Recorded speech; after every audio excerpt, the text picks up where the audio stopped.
അസ്സലാമു അലൈക്കും. ബഹുമാനനായ കാന്തപുരം എ പി അബൂബക്കർ മുസ്ലിയാർ, അദ്ദേഹത്തിൻ്റെ നേതൃത്വത്തിൽ ഒരു മനോഹരമായ യാത്ര നടക്കുന്നുണ്ട്, കേരള യാത്ര. ആ കേരള യാത്രയിൽ പ്രധാനമായും ഉയർത്തിപ്പിടിക്കുന്ന ആശയം അല്ലെങ്കിൽ അതിൻ്റെ മുദ്രാവാക്യം എന്ന് പറയുന്നത് മനുഷ്യർക്കൊപ്പം എന്നുള്ളതാണ്. ഒരുപക്ഷെ ഇന്നത്തെ ഒരു കാലഘട്ടത്തിൽ ഏറ്റവും ഉചിതമായ മനോഹരമായ ഒരു മുദ്രാവാക്യമെന്ന് പറഞ്ഞു വയ്ക്കാം. മനുഷ്യരായി കാണാതെ പോകുന്ന ഈ ഒരു കാലഘട്ടത്തിൽ ഒരുപക്ഷെ ആ ഒരു മുദ്രാവാക്യത്തിന് വലിയ പ്രസക്തിയുണ്ട്. നമുക്കറിയാം, ജാതിയുടെയും മതത്തിൻ്റെയും വർഗീയതയുടെയും പേരിൽ പരസ്പരം മനുഷ്യന്മാർ തമ്മിലടികൂടുന്ന ഈ ഒരു കാലഘട്ടം, പണത്തിനും അധികാരത്തിനും വേണ്ടി മനുഷ്യരെ കൊലപ്പെടുത്തുന്ന കാലഘട്ടം, ആ ഒരു കാലഘട്ടത്തിൽ ഒരുപക്ഷെ മനുഷ്യർക്കൊപ്പം എന്നുള്ള മുദ്രാവാക്യം അത് ഉയർത്തിപ്പിടിച്ചു കൊണ്ടുപോകുന്ന കേരള യാത്രയ്ക്കും വലിയ പ്രസക്തിയുണ്ട്. കാന്തപുരം എ പി അബൂബക്കർ മുസ്ലിയാർ, അദ്ദേഹം ഇതിനു മുമ്പും കേരള യാത്രകൾ നടത്തിയിട്ടുണ്ട്. പക്ഷെ ഓരോ യാത്രകൾ ഇങ്ങനെ കടന്നു പോകുന്തോറും അദ്ദേഹത്തിനോട് ആളുകൾക്കുള്ള സ്നേഹവും ബഹുമാനവും വർദ്ധിക്കുന്നു എന്നുള്ളതാണ് മനസ്സിലാക്കാൻ സാധിക്കുന്നത്. ഈ കേരള യാത്രയ്ക്ക് ജാതിമത രാഷ്ട്രീയ ഭേദമന്യേ എല്ലാ ആളുകളും ഒരുപോലെ അഭിവാദ്യം ചെയ്യുന്ന മനോഹരമായ കാഴ്ചകളാണ് കാണാൻ സാധിക്കുന്നത്. ഇതിലേറ്റവും എനിക്ക് പ്രധാനമായിട്ടും പറയാനുള്ളത് മുസ്ലിം ലീഗുകാർ അവർ ചെയ്ത ഒരു പ്രവർത്തനമാണ്. നമുക്കറിയാം, കലാകാലങ്ങളായി മുസ്ലിം ലീഗും അതോടൊപ്പം എ പി വിഭാഗം സമസ്തയും തമ്മിലുള്ള ആ ഒരു വിയോജിപ്പ് നമുക്കെല്ലാവർക്കും അറിയാവുന്ന കാര്യമാണ്. ആശയപരമായും രാഷ്ട്രീയപരമായും പല വിധത്തിലുള്ള വിയോജിപ്പുകൾ പരസ്പരം ഉണ്ടായിട്ടുണ്ട്. എന്നാൽ അതിൽ നിന്നെല്ലാം വ്യത്യസ്തമായിട്ടുള്ള മനോഹരമായ കാഴ്ച, കാന്തപുരം ഉസ്താദ് കടന്നുവരുന്ന ആ വേദിയിൽ വഴിയരികിൽ മുസ്ലിം ലീഗ് പ്രവർത്തകർ അദ്ദേഹത്തെ അഭിവാദ്യം ചെയ്യുന്ന മനോഹരമായ കാഴ്ചകളാണ് സമൂഹ മാധ്യമങ്ങളിലൂടെ കാണാൻ സാധിച്ചത്. ആ കാഴ്ചകൾ ഞാനൊന്ന് കാണിക്കാം.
ശരിയായ മനുഷ്യനാകാനുള്ള മാനിഫെസ്റ്റോ നിർമ്മിക്കുകയാണ് കേരള മുസ്ലിം ജമാഅത്ത്.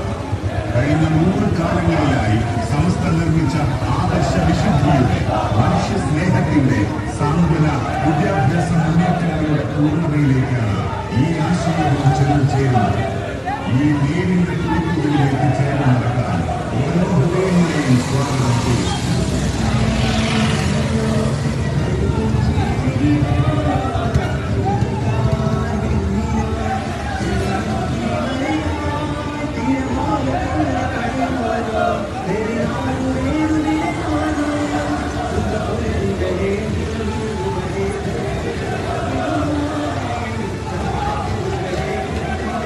കണ്ടില്ലേ, മുസ്ലിം ലീഗിൻ്റെ പ്രവർത്തകർ അവരുടെ മുസ്ലിം ലീഗിൻ്റെ പതാക വീശിക്കൊണ്ട് കാന്തപുരം ഉസ്താദിന് അഭിവാദ്യം അർപ്പിക്കുന്നു. നോക്കൂ, നമുക്കിതിലൂടെയെല്ലാം എല്ലാവരും കാന്തപുരം ഉസ്താദിനെ ശരിവെക്കുന്നു എന്നുള്ളതാണ് മനസ്സിലാക്കാൻ കഴിയുന്നത്. ഒരുപക്ഷെ ഞാനിത് പറയുമ്പോൾ നിങ്ങൾ എന്നെ ഒരു എപ്പിക്കാരനാക്കാം. നോക്കൂ, എന്നെ സംബന്ധിച്ചിടത്തോളം എനിക്ക് ഇന്ന സംഘടനയൊന്നുമില്ല.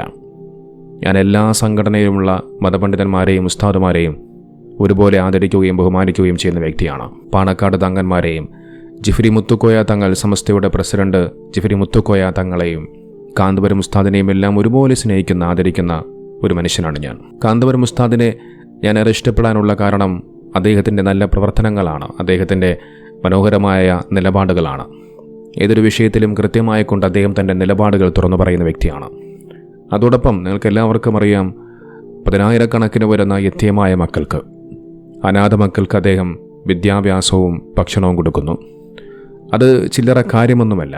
അദ്ദേഹം പഠിപ്പിച്ച എത്രയോ അനാഥരായ യതീമായ മക്കൾ ഇപ്പോൾ ഉന്നത സ്ഥലങ്ങളിലൊക്കെ അവർ ജോലി ചെയ്യുകയും ചെയ്യുന്നുണ്ട്. നിങ്ങൾ നോക്കുക, അദ്ദേഹത്തിന് 90 വയസ്സ് അധികം പിന്നിട്ടു. പക്ഷെ ആ വാർദ്ധക്യമായ ആ ഒരു പ്രായത്തിലും അദ്ദേഹം വീട്ടിലടങ്ങിയിരിക്കാൻ തയ്യാറല്ല. അദ്ദേഹം സമൂഹത്തിലേക്ക് ഇറങ്ങാൻ, സമൂഹത്തിന് നന്മ പറഞ്ഞു കൊടുക്കാൻ, നല്ല ഉപദേശങ്ങൾ പറഞ്ഞു കൊടുക്കാൻ, മനുഷ്യരെ മനുഷ്യരായി കാണണമെന്ന് പറഞ്ഞു കൊടുക്കാൻ അങ്ങ് കാസർഗോഡ് നിന്നും തിരുവനന്തപുരത്തേക്ക് വരെ അദ്ദേഹം യാത്ര ചെയ്യുന്നു. നിങ്ങൾക്കറിയാം, കേരളത്തിൽ കഴിഞ്ഞ കുറേ കാലങ്ങളായി വെള്ളാപ്പള്ളി നടേശൻ എന്ന് പറയുന്ന തനി വർഗീയവാദി എന്തെല്ലാം വർഗീയതയും വിദ്വേഷങ്ങളുമാണ് നിരന്തരമായി പറഞ്ഞുകൊണ്ടിരിക്കുന്നത് എന്നുള്ളത് നിങ്ങൾക്കെല്ലാവർക്കും അറിയാം. വർഗീയത പറയാനല്ലാതെ വെള്ളാപ്പള്ളി നടേശൻ വാതുറക്കാറില്ല. പലപ്പോഴായി മലപ്പുറം ജില്ലയെ കടന്നാക്രമിക്കുന്ന കാഴ്ച കാണാം. ചോദ്യം ചോദിക്കുന്ന മാധ്യമ പ്രവർത്തകൻ ഒരു മുസ്ലിം ആയതുകൊണ്ട് തന്നെ അവനെ തീവ്രവാദിയാക്കിയ വെള്ളാപ്പള്ളിയുടെ പ്രവർത്തനങ്ങൾ നമ്മളെല്ലാവരും കണ്ടതാണ്. SNDP എന്ന് പറയുന്ന ഒരു സംഘടനയുടെ, അതിനെ ഉൾക്കൊള്ളുന്ന കുറേ സമുദായത്തിലെ ആളുകളുടെ ഒരു നേതാവായിട്ടൊക്കെയാണ് പറഞ്ഞു വയ്ക്കുന്നത്. പക്ഷേ ഇന്നുവരെ ആ സമുദായത്തിന് വേണ്ടി അല്ലെങ്കിൽ അവിടെയുള്ള ജനങ്ങൾക്ക് വേണ്ടി യാതൊരു ഉപകാരവും ചെയ്തിട്ടില്ല എന്ന് മാത്രമല്ല, മനസ്സ് നിറയെ വർഗീയതയും കൊണ്ട് ആ വർഗീയത ഇങ്ങനെ തുപ്പിക്കൊണ്ടേയിരിക്കുന്നു. ഒരു സാമുദായിക നേതാവെന്ന് പറയുന്നത് ആ സമുദായങ്ങൾക്ക് എന്തെങ്കിലും ഗുണം ചെയ്യുന്ന വ്യക്തിയായിരിക്കണം.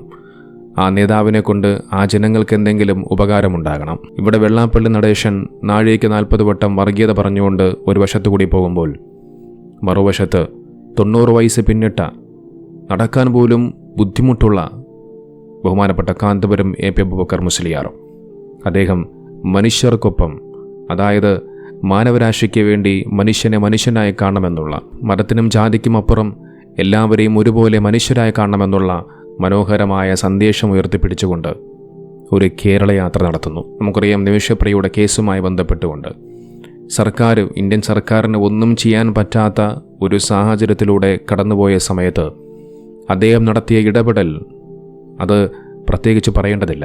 അദ്ദേഹം നടത്തിയ ഇടപെടൽ കൊണ്ട് മാത്രമാണ് ഒരുപക്ഷെ നിമിഷപ്രിയ ഇപ്പോഴും ജീവിച്ചിരിക്കുന്നത്. ഇപ്പോൾ നോക്കൂ, കഴിഞ്ഞ ദിവസം വെനസ്വേലയിലെ പ്രസിഡന്റിനെ US പട്ടാളം പിടിച്ചുകൊണ്ടുപോയി. അത്തരത്തിലുള്ള അമേരിക്കയുടെ ആ ഒരു പ്രവർത്തനത്തെക്കുറിച്ച്, അധിനിവേശത്തെക്കുറിച്ച് ഒരുപക്ഷെ ഇന്ത്യയിൽ ആദ്യമായിട്ട് അതിനെക്കുറിച്ച് ശബ്ദിച്ച വ്യക്തി അത് കാന്തപുരം AP അബൂബക്കർ മുസ്ലിയാരാണ്.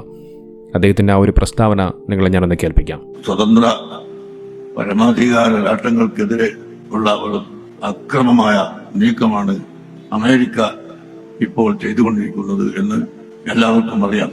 ഈ അക്രമത്തെ കയ്യും കെട്ടി നോക്കി നിൽക്കാൻ ആർക്കും സാധ്യമല്ല. അതുകൊണ്ട് ഇന്ത്യ തികച്ചും അതിനെതിരായി സംഘടിച്ച രാഷ്ട്രങ്ങളോടൊപ്പം നിന്ന് ഇതിനെതിരെ പോരാടണം എന്നാണ് നമുക്ക് പറയാനുള്ളത്. ഇത്തരത്തിൽ തൻ്റെ നിലപാടുകൾ ആരെയും ഭയക്കാതെ തുറന്നു പറഞ്ഞ ഒരു പണ്ഡിതനാണ് അദ്ദേഹം. അദ്ദേഹത്തിന് അല്ലാഹു സുബ്ഹാനഹു വ തആല ദീർഘായുസ്സും ആരോഗ്യവും ആഫിയത്തും നൽകി അനുഗ്രഹിക്കുമാറാകട്ടെ.